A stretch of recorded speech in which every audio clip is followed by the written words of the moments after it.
Assalamualaikum warahmatullahi wabarakatuh. Alhamdulillahi rabbil alamin. Wassalatu wassalamu ala ashrafil mursalin nabiyina wa maulana Muhammadin wa ala alihi wa sahbihi ajma'in. Wa ashhadu an la ilaha illallah wahdahu la syarika lah. Wa ashhadu anna Muhammadan abduhu wa rasuluh sallallahu alaihi wa ala alihi wa sahbihi wa sallama tasliman katsira. Thumma amma ba'd. Alhamdulillah, puji syukur kita haturkan kehadirat Allah Subhanahu wa Ta'ala. Kembali di pagi hari ini kita melanjutkan pelajaran rutin kita membahas tafsir salat. Dan insya Allah di kesempatan kali ini kita akan melakukan tadabbur Al-Fatihah. Kenapa tidak doa-doa yang lain atau tidak surat-surat yang lainnya? Jawabannya kita semuanya faham. Karena Al-Fatihah merupakan rukun dalam sholat dan tidak ada bacaan Al-Quran yang menjadi rukun dalam sholat selain Al-Fatihah. Dan di sini saya kasih judul bab Tadabbur Al-Fatihah. Bagi Anda yang memiliki buku, silahkan dibuka halaman 98. Kenapa Tadabbur Al-Fatihah? Ada apa dengan Tadabbur? Tadabbur dengan tafsir itu dua hal yang berbeda. Ada tafsir, ada tadabbur. Dan di sini yang kita lakukan adalah tadabbur, bukan tafsir. Karena kalau tafsir, kita akan menjelaskan secara panjang lebar dari beberapa sudut pandang yang bisa jadi itu akan menyita banyak halaman. Sementara buku ini tujuannya bukan untuk itu.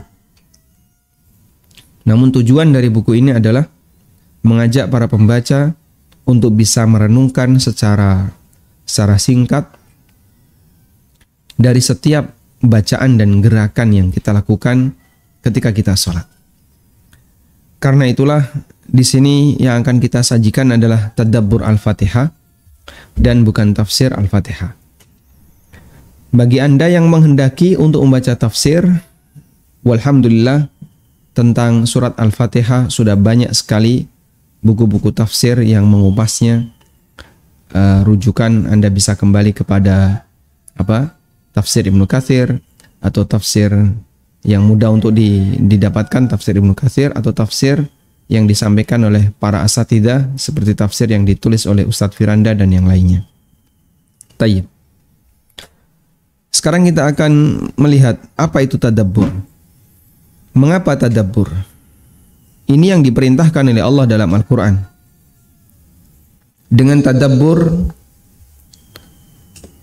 tadabbur seseorang bisa mendapatkan pelajaran yang akan sesuai bagi perbaikan dirinya. Allah menyebut orang yang tidak mau melakukan tadabbur Al-Quran, hatinya berarti terkunci. Allah berfirman di surat Muhammad ayat 24, "Afala yatadabbaruna al-Qur'an am ala qulubin aqfaluha?" Apakah mereka tidak melakukan tadabbur terhadap Al-Qur'an ataukah hatinya terkunci? Dan ini adalah firman yang Allah Subhanahu wa taala tujukan kepada orang-orang munafik. Di mana orang munafik itu mereka tinggal bersama Rasulullah SAW, bertetangga dengan Nabi SAW. Beliau tinggal bersama Abu Bakar, Umar, Utsman, Ali, Ibnu Mas'ud, dan banyak sahabat-sahabat senior yang lainnya yang tinggal di sekitar kota Madinah. Namun, meskipun mereka bertetangga dengan sumber penjelasan Rasulullah SAW, sumber nasihat yaitu Nabi SAW, dan beliau mengajarkan Al-Quran bagi umat manusia. Meskipun mereka setiap hari mendengarkan Al-Fatihah dibaca, meskipun setiap hari mereka mendengarkan ayat-ayat Al-Quran dibaca, tapi mereka ternyata tidak bisa mengambil pelajaran darinya. Sehingga mereka tetap menampakkan kebencian terhadap Islam. Mereka tetap tidak suka dengan agama ini.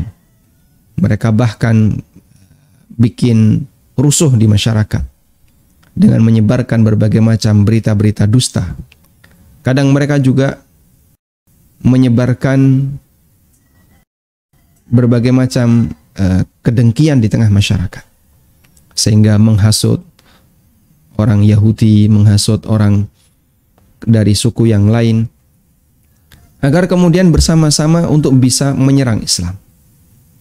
Maka Allah Subhanahu wa taala ingatkan, afala yatadabbaruna al-Qur'an am ala qulubin aqfaluha?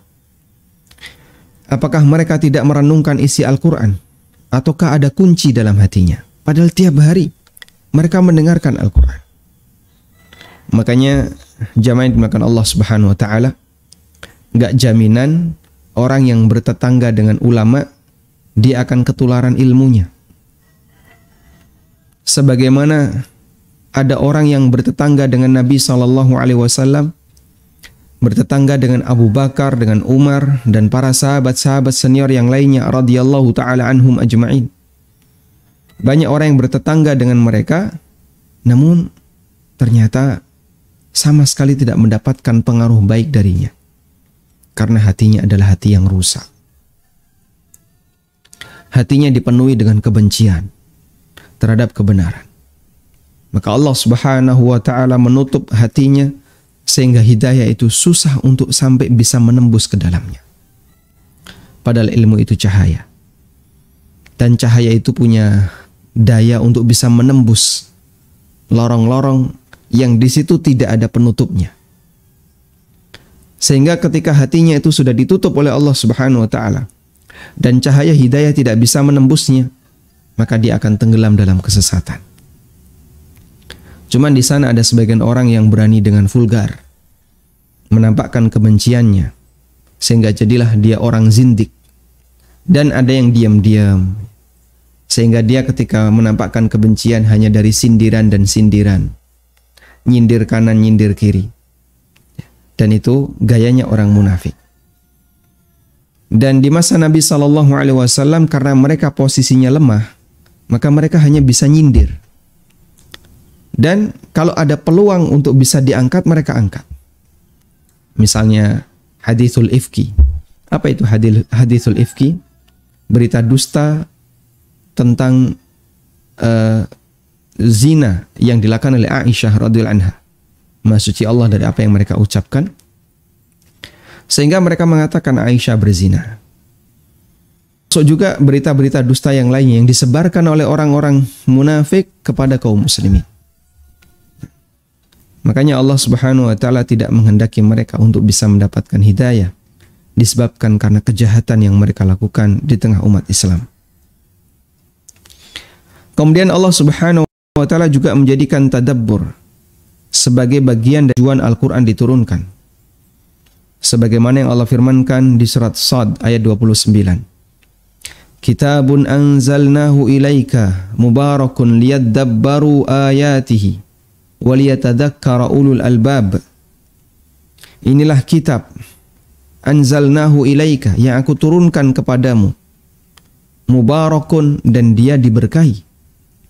Sehingga Al-Qur'an itu bisa dijadikan sebagai alat untuk tabarruk.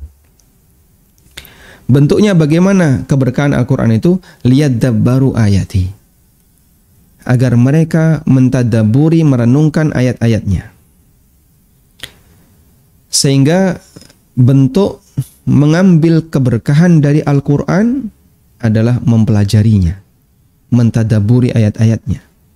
Lalu orang bisa mendapatkan nasihat darinya. Orang bisa mendapatkan ketenangan di sana, dan seterusnya.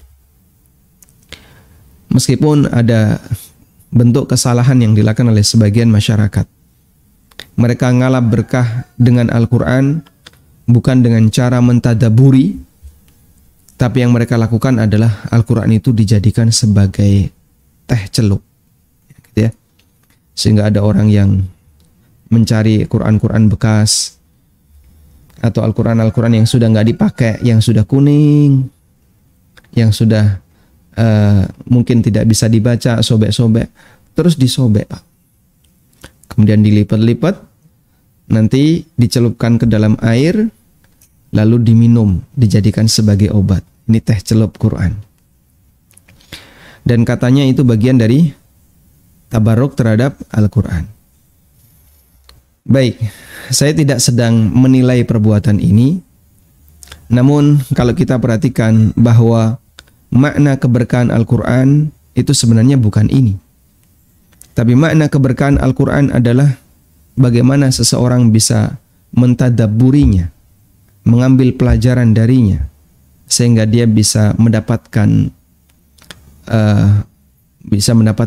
nasihat, bisa mendapatkan bimbingan agar hidupnya menjadi hidup yang sejalan dengan hukum Allah Subhanahu wa taala.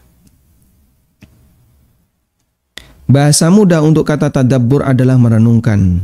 Tadabbur dalam masalah tadabbur Allah mudahkan, di sini ada yang kurang ya. Dalam masalah tadabbur Allah mudahkan bagi para hambanya agar bisa mengambil pelajaran dari Al-Quran. Allah Ta'ala berfirman, وَلَقَدْ يَسَّرْنَا الْقُرْآنَ لِلذِّكْرِ فَهَلْ مِن مُدَّكِرٍ. Sungguh telah kami mudahkan Al-Quran untuk diambil pelajaran. Fahal mim muddakir. Selanjutnya, adakah orang yang akan mengambil pelajaran darinya? Allah sudah mudahkan bagi para hamba untuk mempelajari Al-Quran, merenungkan Al-Quran.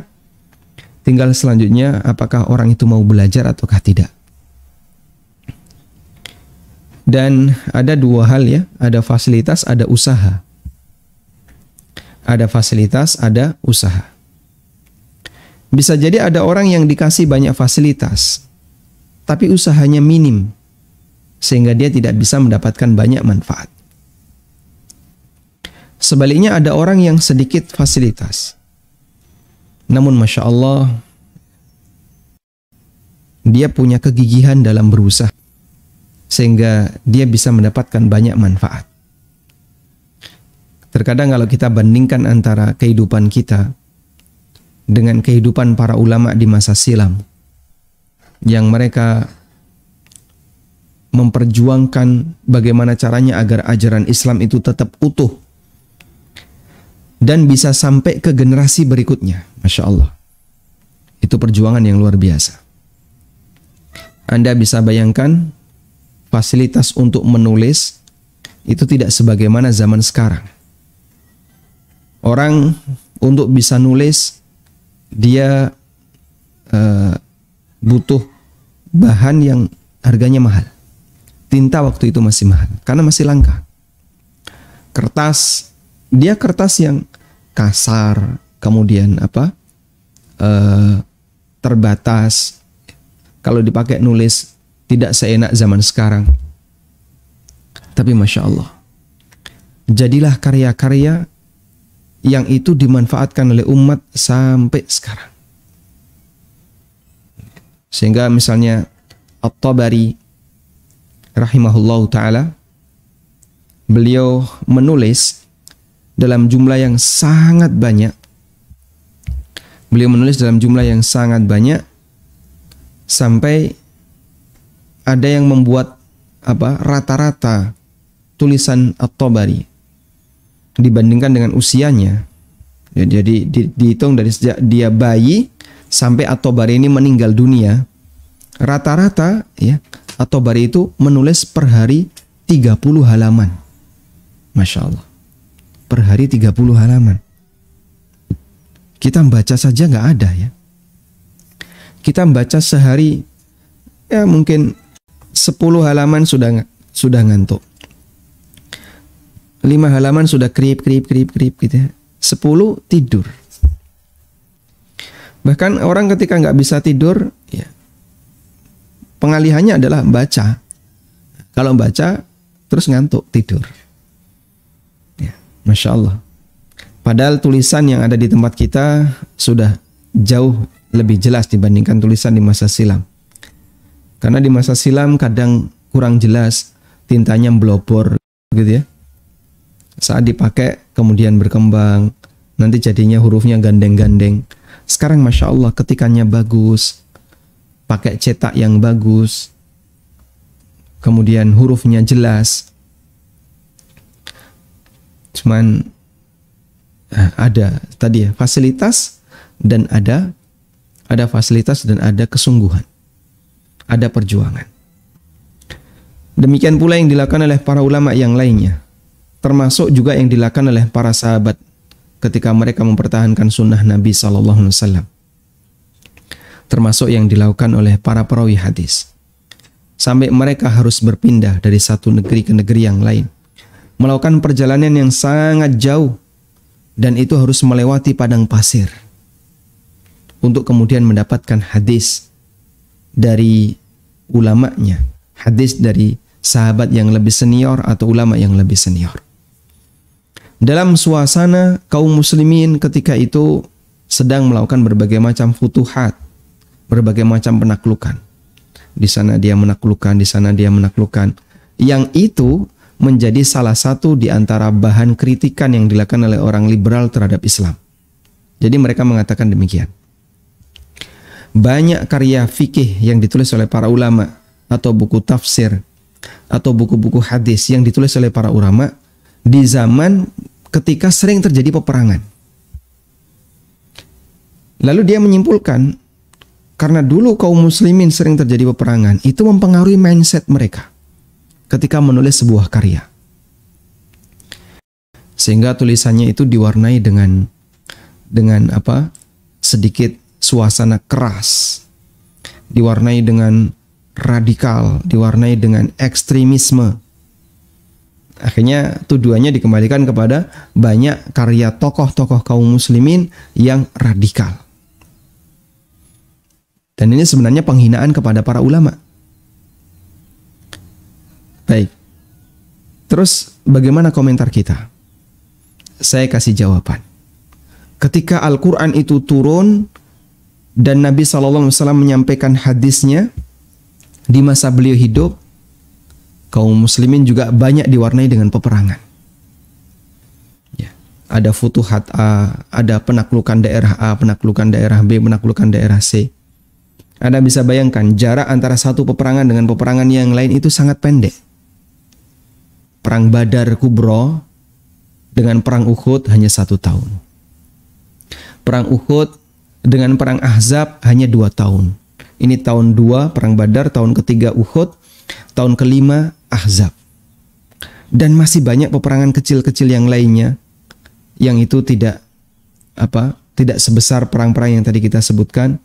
Dan juga Nabi SAW mengutus para sahabat dalam jumlah yang lebih sedikit yang disebut dengan sariyah.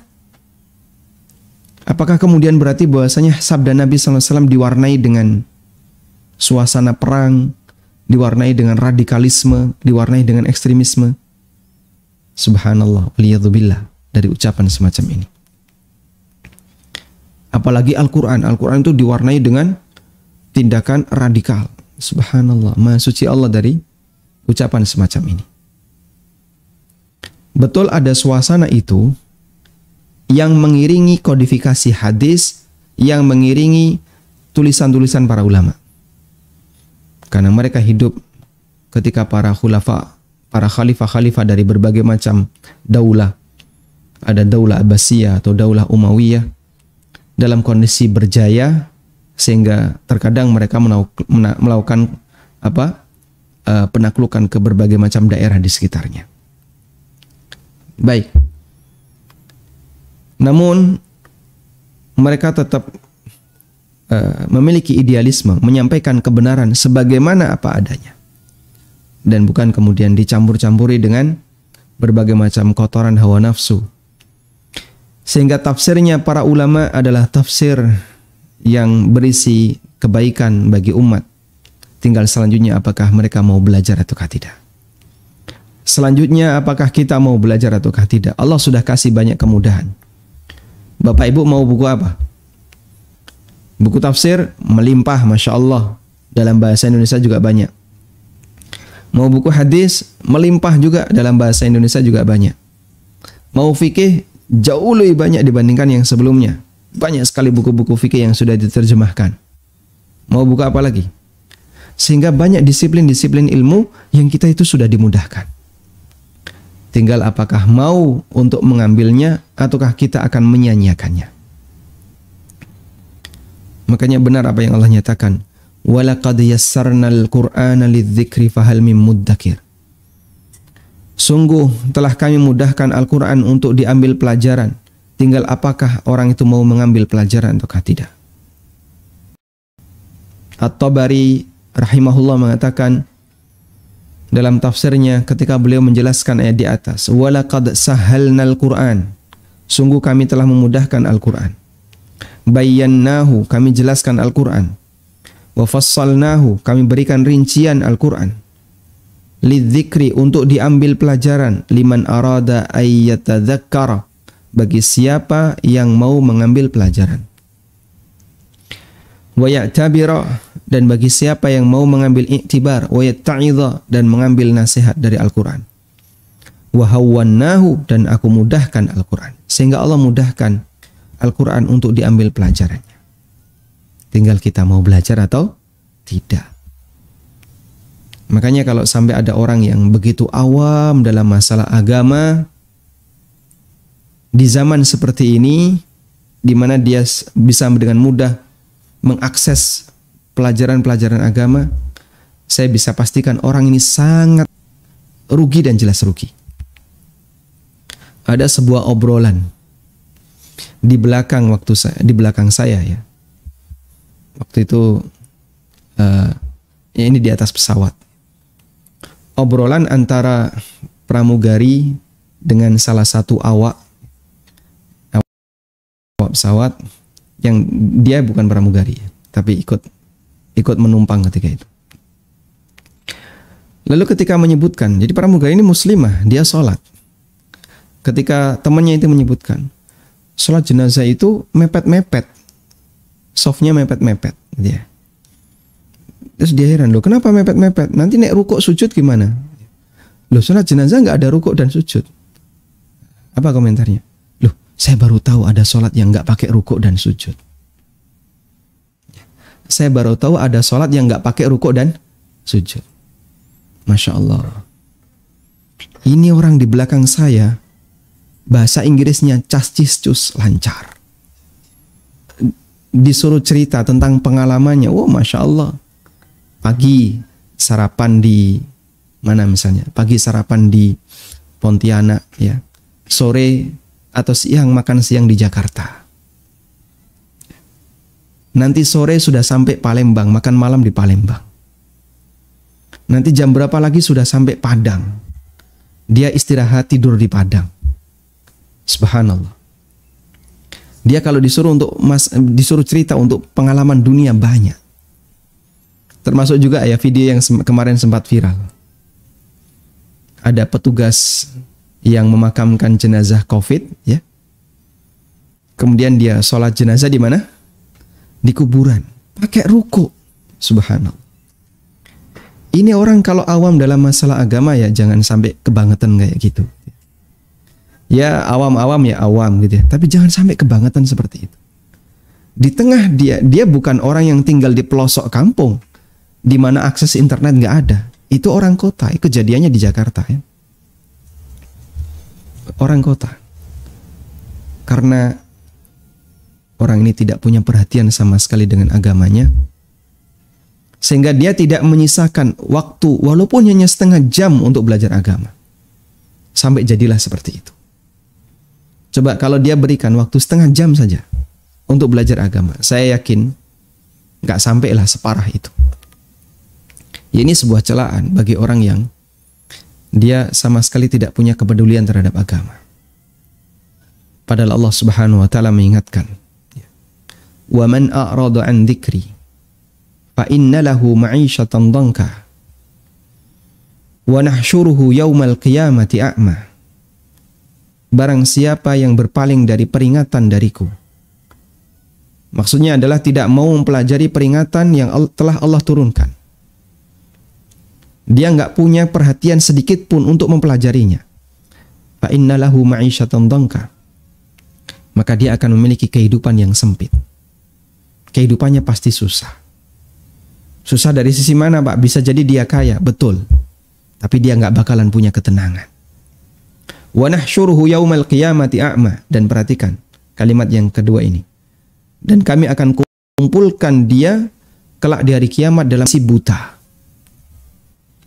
Akhirnya dia bertanya kepada Allah, Qala rabbi lima hasyartani a'ma wa qad kuntu basira. Dia berkata, Rabbi lima hasyartani a'ma. Ya Allah, kenapa engkau bangkitkan aku dalam kondisi buta? Wa qad kuntu basira. Padahal dulu aku bisa melek, aku bisa melihat. Apa kata Allah Subhanahu wa taala? Qala kadzalika atatka ayatuna fanasitaha wa kadzalika al-yawma tunsa. Allah berfirman, kadzalika atatka ayatuna. Ya seperti itu, karena dulu telah datang kepada kamu ayat-ayat kami, peringatan dari kami, fanasitaha, lalu kau meninggalkannya. Kau tidak menggubrisnya, tidak mempedulikannya. Wa kadzalika al-yawma tunsa. Maka pada hari ini pula kamu dilupakan. Bahaya besar ketika orang melakukan i'rad, berpaling dari agama. Sehingga dia tidak tahu apa saja kewajibannya, dia tidak tahu bagian mana yang dilarang dalam hidupnya, apalagi masalah halal haram dalam harta, sehingga wajar saja orang seperti ini ya, diibaratkan oleh Allah orang yang punya pendengaran tapi nggak dipakai, punya penglihatan tapi nggak dipakai, punya hati tapi nggak dipakai untuk mikir, ya.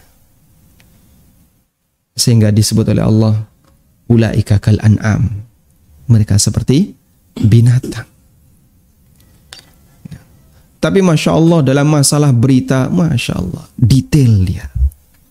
Kalau sudah bahas masalah politik, Masya Allah, seperti seorang ahli. Sehingga orang bisa menjadi seorang ahli dalam waktu sekejap. Langsung jadi ahli. Wa kadzalika al-yawma tunsa. Dan seperti itulah kalian dilupakan. Disebabkan kalian meninggalkan peringatan dari Allah Subhanahu wa ta'ala. Tidak perhatian terhadap peringatan yang Allah Subhanahu wa ta'ala turunkan. Kita mohon kepada Allah Subhanahu wa ta'ala, semoga Allah jadikan kita hambanya, semoga Allah menjadikan kita sebagai hambanya yang punya perhatian terhadap wahyu yang telah Allah turunkan kepada kita, sehingga kita bisa mengambil manfaat dan pelajaran darinya. Berikutnya kita akan berkenalan dengan surat Al-Fatihah. Surat Al-Fatihah, kenapa diberi nama Al-Fatihah? Umumnya surat dalam Al-Quran dengan salah satu kata yang ada di dalamnya. Misalnya surat An-Nas, karena di dalamnya ada kata An-Nas. Surat Al-Falaq, karena di dalamnya ada kata Al-Falaq. Qul a'udzu birabbin nas. Qul a'udzu birabbil falaq. Surat An-Nasr, itu surat apa? Wal asri innal insana, salah ya.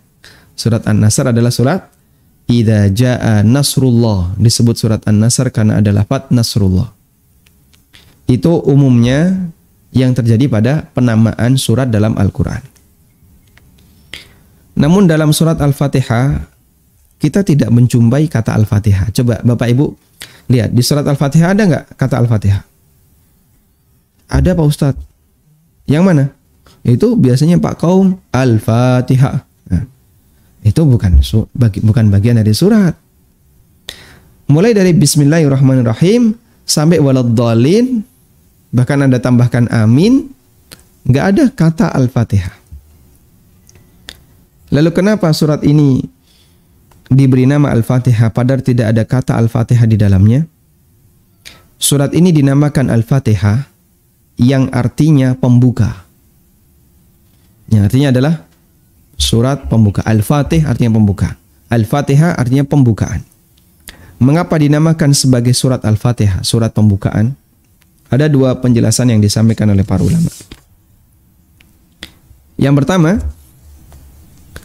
karena surat ini merupakan surat yang pertama, ya, surat pertama yang ada dalam mushaf Utsman, sehingga surat ini sebagai surat pembukaan mushaf Al-Quran. Sehingga ketika orang membuka mushaf Utsmani, begitu dia buka sampul pertama ketemu Al-Fatihah. Begitu dia buka sampulnya ketemu Al-Fatihah. Maka dia merupakan surat pembukaan. Ini versi yang pertama. Dan itu yang dipertahankan sampai sekarang. Sehingga tidak ada Al-Quran yang urutannya di mana Al-Fatihah bukan nomor 1. Al-Baqarah dulu, lalu Al-Fatihah belakangan. Tidak ada Quran seperti itu. karena ini menyalahi mushaf Utsmani. Yang kedua, surat ini adalah surat yang pertama kali turun. Surat yang pertama kali turun secara utuh. Sebagaimana disebutkan dalam riwayat Al-Baihaqi dalam Dalail An-Nubuwah, meskipun ini merupakan pendapat yang lemah. Dan yang benar, surat yang pertama kali turun adalah surat Al-Alaq ayat 1 sampai 5, sebagaimana yang ma'ruf kita kenal dalam sejarah turunnya Al-Qur'an. Tayyib. Sehingga jamaah, versi yang kedua yang mengatakan bahwasanya Al-Fatihah adalah surat yang pertama kali turun secara utuh, ini pendapat yang lemah. Namun ini salah satu di antara pendekatan yang disampaikan oleh para ulama untuk menjawab kenapa surat ini dinamakan sebagai surat Al-Fatihah. Selanjutnya, surat ini terdiri dari 7 ayat dengan sepakat ulama. Surat Al-Fatihah terdiri dari 7 ayat dengan sepakat ulama. Meskipun mereka berbeda pendapat apakah basmalah termasuk ayat pertama dari surat Al-Fatihah ataukah tidak. Nah, jadinya bingung ngitungnya gimana. Kemarin ada khilaf, basmalah itu termasuk surat Al-Fatihah ataukah tidak. Ada yang mengatakan termasuk, ada yang mengatakan tidak termasuk. Tapi mereka sepakat Al-Fatihah terdiri dari 7 ayat. Padahal basmalah ada yang mengatakan termasuk, ada yang mengatakan tidak termasuk. Terus ngitungnya bagaimana? Ngitungnya adalah bahwa ada ayat yang panjang di bagian akhir surat Al-Fatihah itu dipenggal jadi 2.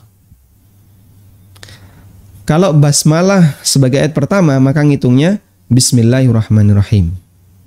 Alhamdulillahirabbil alamin, arrahmanirrahim, maliki yaumiddin. Iyyaka na'budu wa iyyaka nasta'in. Ihdinas siratal mustaqim.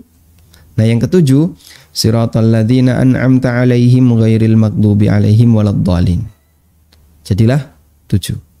Bismillah ayat pertama. Kalau bismillah bukan ayat pertama, Pak.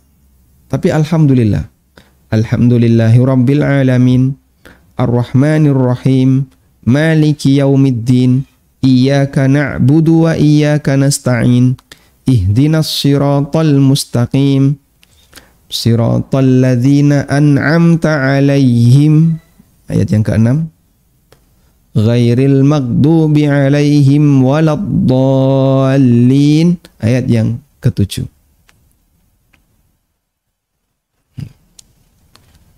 Sehingga di situ tetap pembagiannya ada 7 ya. Namun beda cara ngitungnya. Dasar kesepakatan itu, landasan kesepakatan itu adalah firman Allah Ta'ala, وَلَقَدْ آتَيْنَاكَ سَبْعًا مِنَ الْمَثَانِ وَالْقُرْآنَ الْعَظِيمِ. Sungguh aku telah memberikan kepadamu sab'an minal mathani. Salah satu di antara tafsir dan makna sab'an minal mathani, karena ulama ahli tafsir khilaf dalam masalah ini. Salah satu di antara tafsir sab'an minal mathani adalah 7 ayat yang mathani. Mathani itu artinya berulang, diulang-ulang. 7 ayat yang diulang-ulang. Wal Qur'anal Azim, dan Al-Quran yang agung. Apa yang dimaksud dengan 7 ayat yang diulang-ulang? Maksudnya adalah Al-Fatihah. Ya. Dinamakan demikian karena Al-Fatihah itu diulang-ulang dalam salat. Sehingga disebutlah oleh Allah Subhanahu wa Ta'ala sebagai 7 ayat yang diulang-ulang. Sab'am minal mathani. Tayyib. Walhamdulillahirabbil alamin. Itu yang bisa kita sebutkan terkait berkenalan dengan surat Al-Fatihah. Dan masih banyak hal yang bisa kita gali dari Al-Fatihah.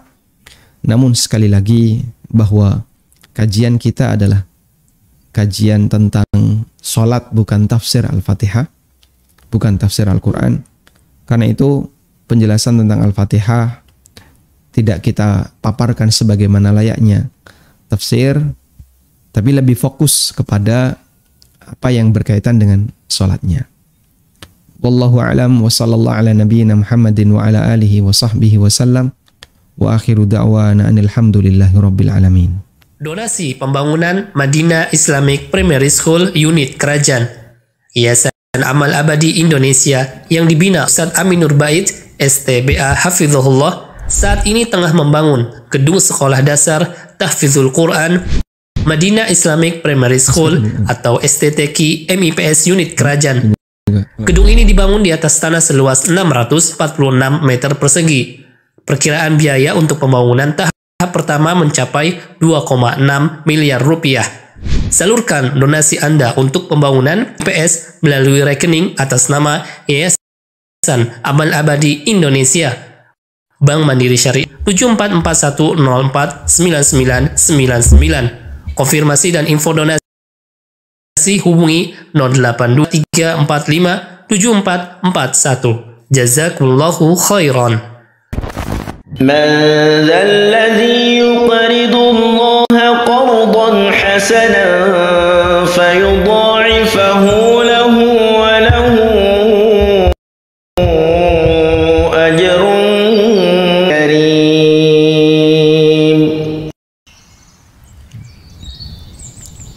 Walhamdulillahirabbil alamin. Selanjutnya kami persilahkan bagi Anda yang mau bergabung. Bismillah. Ustadz, ana kalau sholat kadang bacaan sujud dan ruku tertukar. Tertukar. Ini bagaimana hukumnya, Ustadz? Baik. Bagaimana hukum sujud tapi baca doa ruku atau ruku tapi baca doa sujud? Itu bagaimana hukumnya? Di buku ini saya sebutkan ya tentang kesalahan ketika membaca ketika sujud dan ruku.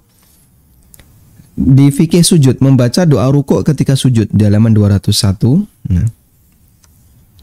Kemudian ruku juga sama. Ada orang yang dia membaca doa ruku, membaca doa sujud ketika ruku. Ada di halaman 144. Sehingga saya sebutkan dua kali. Membaca doa sujud ketika ruku dan membaca doa ruku ketika sujud. Coba kita kutip untuk yang pertama, membaca doa sujud ketika ruku di halaman 144.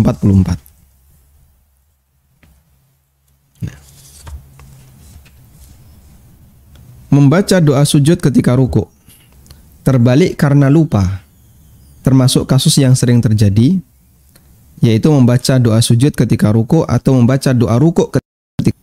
Para ulama memberikan rincian, orang yang membaca doa ruku ketika sujud atau sebaliknya ada dua keadaan. Pertama, teringat sebelum bangkit. Maka begitu teringat sebelum bangkit, langsung dia susuli. Misalnya ketika ruku baca subhana rabbiyal a'la, subhana rabbiyal a'la. Terus dia diam. Nah, saya sudah 3 kali subhana rabbiyal a'la, subhana rabbiyal a'la, subhana rabbiyal a'la, terus dia diam ya. Tapi dia ingat tuh, ini kok a'la. Nah, diulangi langsung. Subhana rabbiyal azim, subhana rabbiyal azim, subhana rabbiyal azim. Nah, kalau sudah terjadi seperti ini, kalau melakukan seperti ini, maka dia tidak perlu sujud sahwi. Lanjutkan sholatnya sampai selesai. Yang kedua, tidak teringat hingga meninggalkan ruku, hingga ruku sudah dia tinggalkan, dia sudah i'tidal. Sehingga dia membaca doa sujud subhana rabbiyal a'la, subhana rabbiyal a'la ketika ruku, Allahu akbar, sami Allahu liman hamidah. Loh, di tengah i'tidal dia baru ingat. Oh iya, tadi bacanya subhana rabbiyal a'la. Maka dalam kondisi ini dia harus sujud sahwi sebagaimana keterangan Imam Ibnu Utsaimin. Idza ata biqaulin masyru'in fi ghairi mawdi'ihi fa innahu yusannu lahu ay yasjuda lis-sahwi. Jika seseorang membaca doa dalam salat yang tidak pada tempatnya, maka dianjurkan baginya untuk sujud sahwi. Wallahu a'lam. Insyaallah cukup mudah untuk mempelajari, untuk memahaminya ya. Baik, silahkan. Assalamualaikum, Ustaz. Waalaikumsalam warahmatullahi. Bismillah, boleh jawab orang yang bersin dalam keadaan kita sholat berjamaah, Ustaz? Bolehkah kita menjawab orang yang bersin dalam keadaan sholat berjamaah? Nah, dalam keadaan sholat, maksudnya dalam keadaan sholat? Sedang sholat berjamaah lalu kita menjawab. alhamdulillah, yarhamukallah. Zahirnya boleh. Disebutkan dalam hadis dari Muawiyah ibnul Hakam.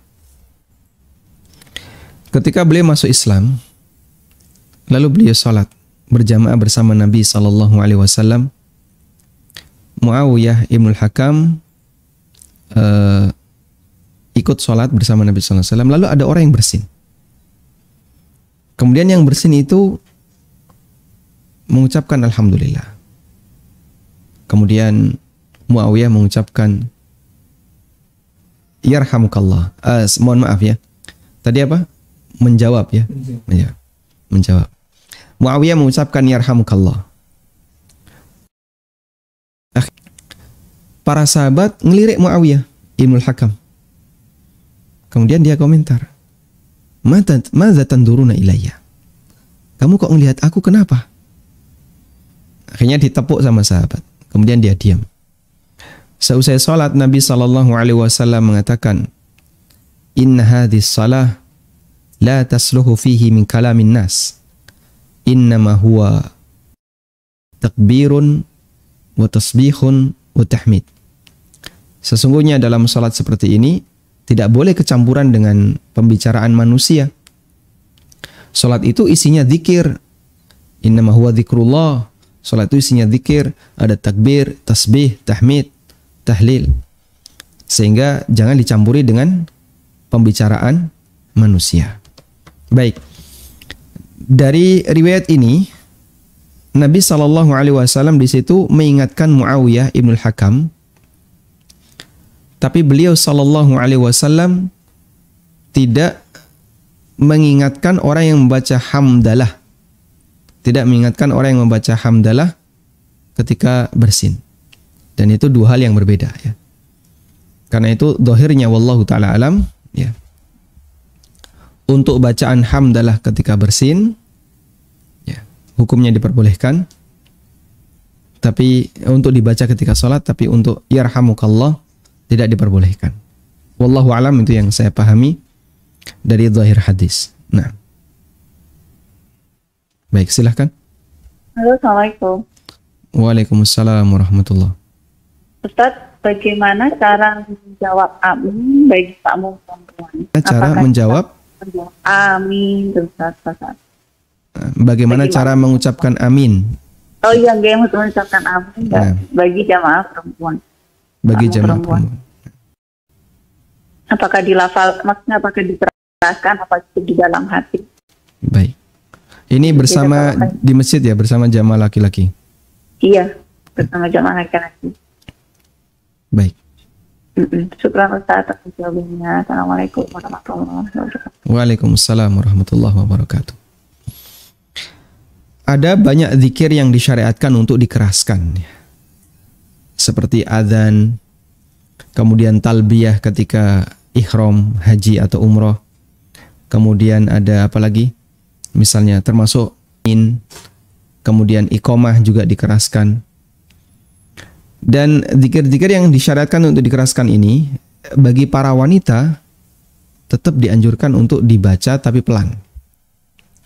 Takbiran ya, ketika berangkat menuju lapangan pada saat sholat Id disyariatkan untuk dikeraskan.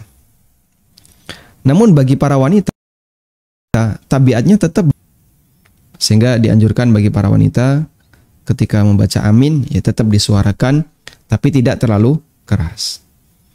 Kecuali kalau misalnya Anda sholat Anda sholat di rumah bersama suami karena suami tidak ke masjid disebabkan pandemi, atau Anda sholat di musola khusus bagi para wanita sehingga di situ tidak ada seorang lelaki pun misalnya, maka tidak masalah aminnya kemudian disuarakan dengan keras. Kita bisa mengambil pelajaran dari bagaimana Allah mengajarkan atau Nabi SAW mengajarkan ketika wanita mengingatkan imam yang salah, bukan dengan bacaan subhanallah karena nanti keluar suara, tapi dengan apa? Dengan apa? Tepukan, dengan tepukan tangan. Nah, imam kalau dengar itu ada Nah, gitu, oh berarti gerakan saya salah. Kemudian dia berpindah. Kalau berpindah salah lagi, nepuk lagi. Salah lagi, nepuk lagi. Sampai imam benar gerakannya. Sedangkan subhanallah itu bagi lelaki, ya. Sehingga lelaki mengucapkan subhanallah jika imamnya salah. Wallahu alam. Baik, silahkan. Assalamualaikum Ustaz. Waalaikumsalam warahmatullahi. Semoga Allah selalu jaga Ustaz dalam kebaikan. Barakallahu fiikum wa laka bimithlin. Dan ada titipan pertanyaan Ustaz. Ini saudara anak kan lagi sakit. Lagi? Sakit. Sakit. Iya kan dia mohon maaf BAB-nya kan cair Ustaz. Jadi harus pakai pampers. Nah ketika dia mau sholat, dia sudah pakai pampers, dia bersuci, wudhu, kemudian saat sholat keluar lagi. Hukumnya seperti itu gimana kan? Terus yang kedua, bagaimana juga ketika dia mau baca tentang buku yang ada ayat-ayat atau doa-doanya, apakah itu juga dibolehkan? Karena bukan mushaf. Baik. Demikian Ustaz. Nah. Jazakallah. Jazakallahu khairan.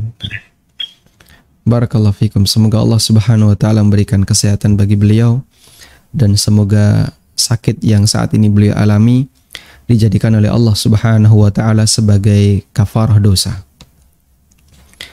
Posisi orang yang dalam kondisi keluar najis, baik dari jalan depan maupun dari jalan belakang, yang itu tidak bisa ditahan. Alhamdulillah Allah Subhanahu wa taala memberikan kita kemampuan buang air secara normal. Sehingga kita bisa menahan ada sumbat di mana bisa kita buka, bisa kita tutup saat kita butuhkan. Sesuai dengan kemudahan yang diberikan oleh Allah Subhanahu wa taala. Ada sebagian orang yang alatnya ini rusak sehingga selalu terbuka.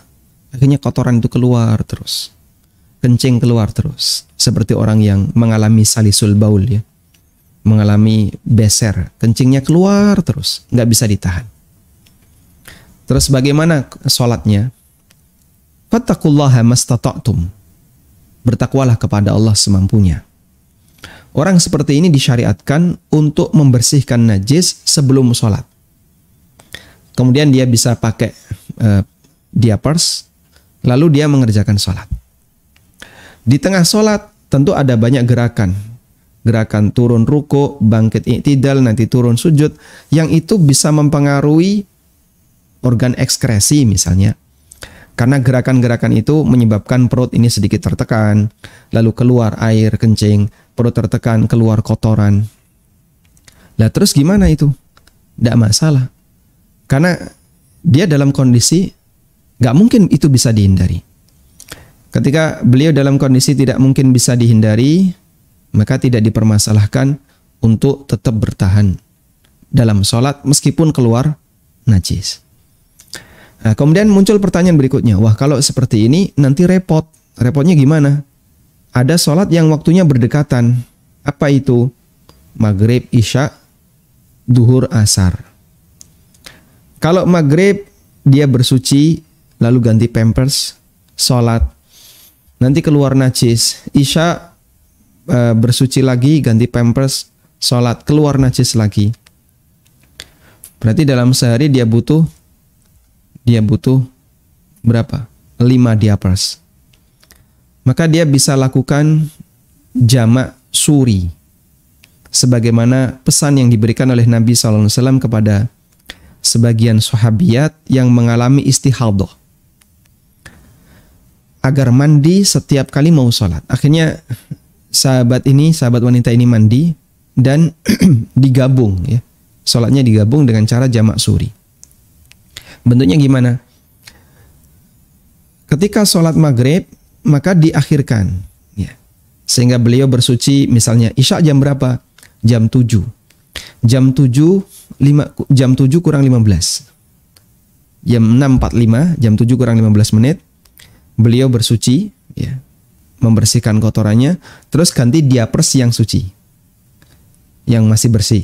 Selanjutnya silahkan dipakai sholat maghrib. Begitu selesai sholat maghrib, datang adzan isya, tunggu sebentar, langsung sholat isya dengan menggunakan diapers yang sama, sehingga beliau tidak perlu mengulang wudhu, tapi pakai wudhu maghrib. Waktunya masih berdekatan. Disebut jamak suri. Suri itu artinya mirip gitu ya. Padahal aslinya tidak. Tulisan suri ya. Jamak suri. Artinya kan mirip, jamak, padahal aslinya tidak. Kamuflase jamak. Ya, kamuflase jamak. Waktu maghrib sampai di sini. Waktu maghrib. Lalu ini masuk isya. Ya, ini masuk isya. Maka beliau bisa sholat di posisi ujung ini. Beliau bisa kerjakan sholat di sini. Begitu selesai maghrib masuk isya, maka langsung beliau kerjakan sholat isya. Sehingga seolah-olah ini jamak, padahal aslinya bukan jamak. Maka disebut jamak suri, seolah-olah jamak, padahal ini di dua waktu yang berbeda. Zuhur asar juga sama. Ini zuhur, waktu zuhur ya, diakhirkan. Begitu selesai zuhur, masuk asar. Maka dia seolah-olah menggabungkan antara dua sholat, padahal aslinya tidak. Makanya disebut jamak suri. Mirip seperti jamak, padahal aslinya tidak jamak. Wallahu a'lam. Kemudian bagaimana kalau beliau membaca dzikir pagi petang? Insya Allah tidak masalah, karena itu bukan Al-Quran. Bedakan dua hal ini ya. Buku yang ada kandungan Al-Quran dengan kitab Al-Quran. Baik.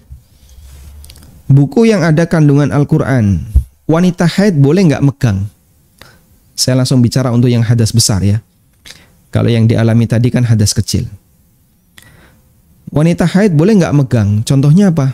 Buku dzikir pagi sore. Kan di situ ada ayat kursi dan ada surat Al-Ikhlas, Al-Falaq, An-Nas. Termasuk juga buku-buku yang lain, buku tafsir sholat. Di sini ada banyak sekali ayat-ayat Al-Quran. Jawabannya boleh, karena ini bukan Al-Quran. Sehingga wanita haid yang megang seperti ini tidak terhitung sebagai orang yang sedang megang Al-Quran.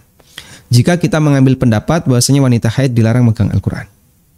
Boleh nggak saya megang, misalnya wanita haid megang buku tafsir sholat, dia pegang. Terus dia ikut kajian tiap pagi. Di sini ada teks surat Al-Fatihah.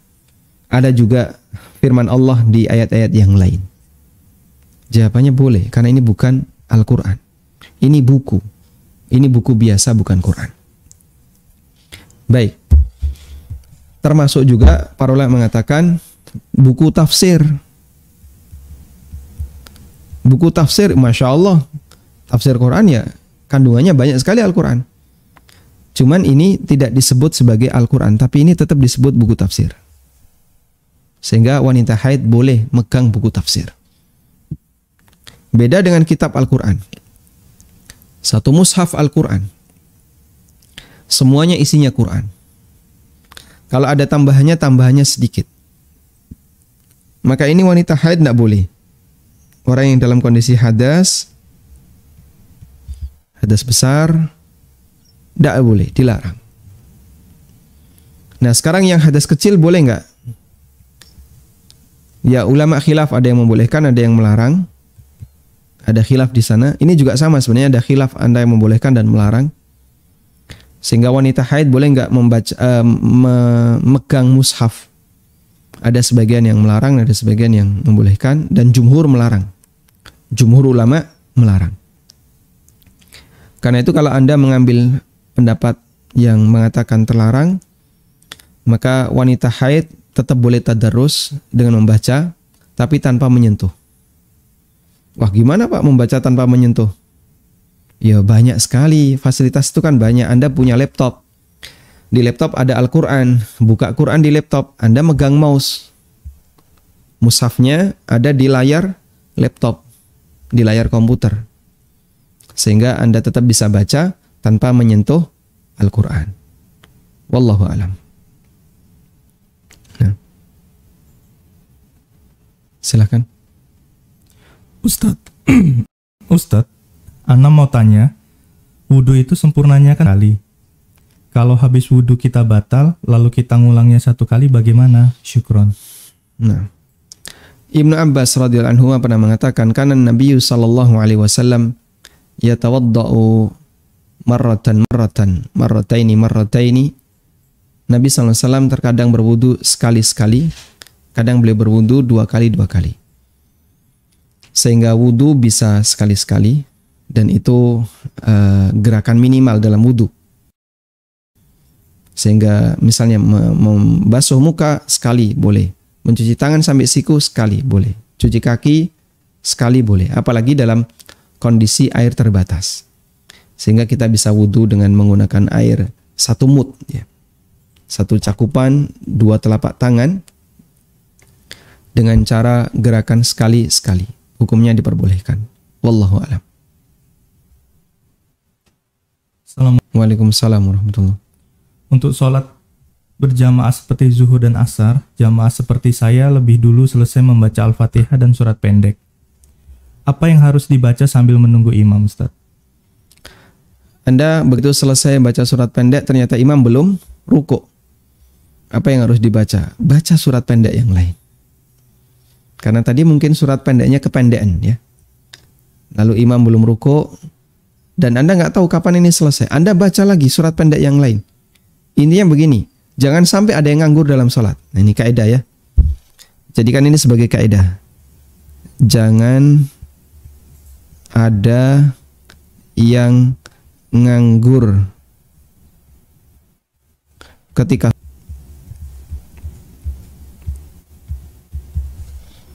sehingga kalau imam belum ruku sementara Anda sudah selesai baca surat, ya tambahkan dengan surat yang lain. Fatihah selesai, lalu kita membaca inna a'tainakal kautsar fasholli lirabbika wanhar sampai selesai. Duh, kok imam belum ruku? Kita tambah lagi qul huwallahu ahad Allahu samad lam yalid wa lam yulad sampai selesai. Imam belum ruku juga. Langsung Anda tambahkan, ya, alif lam mim dzalikal kitabu la raiba fihi. Langsung Anda beralih ke surat Al-Baqarah. Begitu dapat 2 ayat imamnya ruku. Allahu Akbar. Berarti Anda mau baca surat yang panjang, imamnya ruku. Intinya dari posisi ini Anda jangan sampai membuat nganggur suasana seperti itu. Langsung Anda susuli dengan surat-surat yang lain. Wallahu a'lam. Baik, silakan Bapak. Halo, Assalamualaikum. Waalaikumsalam warahmatullahi. Silakan. Ana Taufik dari Bekasi. Silakan Bapak. Ana kan kalau Ana lihat di Salafi sendiri itu ada perbedaan pendapat tentang masalah sholat jamaah di masjid dan Jumatan di masjid. Menghukumnya itu gimana, Ustaz, ya? Untuk sholat jamaah dan Jumatan di masjid. Syukran, Ustaz. Jazakallahu khair. Assalamualaikum warahmatullahi wabarakatuh. Waalaikumsalam warahmatullahi wabarakatuh. Di tengah ulama sendiri, ya, yang kemudian itu diadopsi oleh para asatidzah yang ada di Indonesia, sehingga posisi asatidzah di sini adalah menyaring pendapat-pendapat yang mereka pelajari dari para ulama lalu disampaikan ke masyarakat. Mereka bukan berijtihad sendiri, mereka menggunakan hasil ijtihadnya para gurunya, para ulama-ulama yang lebih senior, guru-guru mereka, baik yang ada di Saudi, yang ada di Mesir, di Yordan, Yaman, maupun negara-negara yang lain. Lalu mereka sampaikan itu kepada masyarakat. Makanya posisi para ustadz itu, ya bahasa kita talanging boso, ya, hanya sebatas sebagai penyambung lidah. Ulama mengatakan seperti ini, lalu kita sambung agar bisa sampai ke masyarakat. Nah, mereka berbeda pendapat. Kalau dalam kondisi pandemi seperti ini, apakah kita tetap ke masjid ataukah tidak? Baik dalam sholat wajib maupun sholat Jumatan. Mereka juga beda pendapat. Kalau kita ke masjid, softnya renggang ataukah rapat? Mereka beda pendapat. Dan ini termasuk di antara permasalahan yang memang kontemporer tapi cukup banyak ulama yang membahasnya, sehingga sangat cepat ya, sangat cepat sekali fatwa yang muncul. Beberapa bulan sudah ada kumpulan fatwa tentang corona, dan ada buku khusus nih, kumpulan fatwa tentang corona. Tayyib. Sehingga ijtihad seperti ini kemudian mereka sampaikan. Jadilah khilaf di tempat kita, ada yang berpendapat A dan B. Terus kita sebagai para orang-orang yang sedang belajar, apa yang harus kita lakukan? Prinsipnya adalah seperti yang Allah firmankan dalam Al-Quran, alladzina yastami'una al-qawla fayattabi'una ahsana. Orang yang mendengarkan pendapat lalu dia mengikuti mana yang terbaik. Sehingga Anda kalau bisa menimbang, Ustadz A mengatakan seperti ini, Ustadz B mengatakan seperti ini, alasannya seperti ini, lalu Anda timbang, oh kira-kira dari dua alasan ini yang lebih mendekati kebenaran adalah ini, maka silahkan itu Anda jadikan sebagai acuan. Wallahu a'lam. Nah, silahkan. Silahkan. Anda sudah terhubung. Silahkan Bapak. Silahkan. Silahkan. Halo. Bapak sudah terhubung. Oh ya, mau nanya ya. Baik, sebelumnya mohon maaf Bapak, televisinya tolong di-mute volumenya. Iya, iya.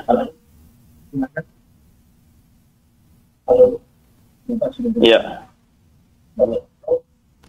Baik, saya masih mendengar suara televisi Bapak, sebaiknya di-mute Pak. Iya.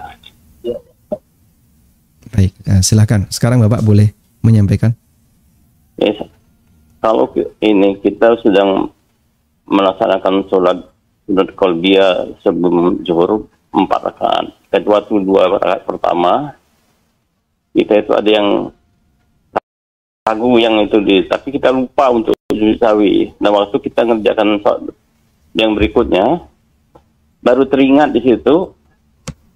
Nah, untuk apakah kita berhenti atau tunggu selesai baru sahwi yang untuk yang sholat yang pertama tadi? Sebentar, bisa diulang Pak? Bapak Ya. qobliyah duhur 4 rakaat ya? Iya. 2 rakaat pertama Bapak mengalami lupa. Ada yang keliru ya, yang salah lah. Salahnya dari di posisi apa Pak? Ya. Nah, kita sudah selesai tapi kita lupa sahwinya. Baik, bentuk kesalahannya kita lanjut seperti apa? Yang rakaat berikutnya. Nah, teringat di situ. Nah, kita berhenti untuk sahwi atau selesaikan dulu yang rakaat yang berikutnya itu. Setelah salam kita baru sahwi untuk yang sholat yang pertama tadi. Baik, saya boleh tahu kesalahan di 2 rakaat pertama itu apa bentuknya? Kita misalnya ini ragu atau dia dulu sudah 2 rakaat 3 kita lanjutkan jadi 3. Oh gitu, baik. Iya. Cukup Bapak? Iya, ya. Barakallahu fikum. Jadi kita tunggu ya. Baik, 2 sholat qobliyah ini ya. Sholat duhur qobliyahnya ada 4 rakaat, 2 rakaat, 2 rakaat. Ini terpisah. 2 rakaat pertama salam, 2 rakaat kedua salam. Karena terpisah, maka sholat yang kedua tidak ada kaitannya dengan sholat yang pertama. Sehingga Anda kalau batal di sholat yang pertama, kemudian Anda melakukan sholat yang kedua, misalnya ya, misalnya kasusnya batal. Anda batal di 2 rakaat pertama, lalu Anda melakukan 2 rakaat yang kedua, maka 2 rakaat yang kedua ini selama sah tidak ada kaitannya dengan yang pertama. Sehingga yang pertama ya sudah yang pertama. Yang kedua sholat baru lagi. Baik. Nah selanjutnya sekarang kita akan bahas untuk kasus lupanya. kasus lupa di qobliyah yang pertama. Lupa ada yang mengharuskan sujud sahwi dan ada yang tidak mengharuskan sujud sahwi, tergantung bentuk lupanya. Lupa mengerjakan sunnah itu tidak sampai wajib sujud sahwi. Ya. Kemudian termasuk juga tadi ya yang kita baca dari keterangan Imam Ibnu Utsaimin, salah tempat ketika membaca doa ruku jadi doa sujud, ketika sujud baca doa ruku atau sebaliknya. Beliau katakan yusannu, dianjurkan untuk sujud sahwi. Sehingga andai pun tidak sujud sahwi, sholatnya tetap sah. Terus bagaimana kalau misalnya bentuknya keraguan? Ragu jika itu muncul setelah sholat, setelah ibadah selesai, tidak digubris. Imam Ibnu Utsaimin rahimahullah menyebutkan ada keraguan yang itu tidak perlu digubris. Pertama adalah keraguan yang terlalu sering. Ada sebagian orang yang dia dihantui dengan was-was. Setiap kali ibadah selalu muncul keraguan. Kayaknya ini saya kok keliru. Kayaknya saya kok keliru. Akhirnya ibadahnya diulang. Keraguan yang seperti ini hanya was-was. Enggak perlu digubris. Yang kedua, keraguan yang muncul pasca ibadah. Kita selesai melakukan ibadah, terus tiba-tiba muncul keraguan. Dan enggak ada indikator kuat. Enggak ada indikator kuat kalau kita tadi salah. Sehingga masih berimbang antara benar dengan antara keyakinan kalau sholatnya sudah benar dengan keyakinan kalau sholatnya salah. Dalam posisi seperti ini, maka tidak perlu digubris. Ini keraguan yang tidak perlu digubris. Karena ini sebenarnya efek dari was-was. Nah, kalau misalnya Anda tadi sholat qobliyah duhur 2 rakaat pertama, lalu muncul keraguannya di sholat qobliyah yang kedua, maka berarti ini masuk kategori ragu setelah ibadah dan itu tidak perlu digubris. Wallahu a'lam. Baik, demikian yang bisa kita sampaikan. Semoga bermanfaat. Wassallallahu ala nabiyyina Muhammadin wa ala alihi wa sahbihi wasallam. Wa akhiru da'wana anil hamdulillahi rabbil alamin. Subhanakallahumma wa bihamdika asyhadu an la ilaha illa anta astaghfiruka wa atubu ilaik. Wassalamualaikum warahmatullahi wabarakatuh.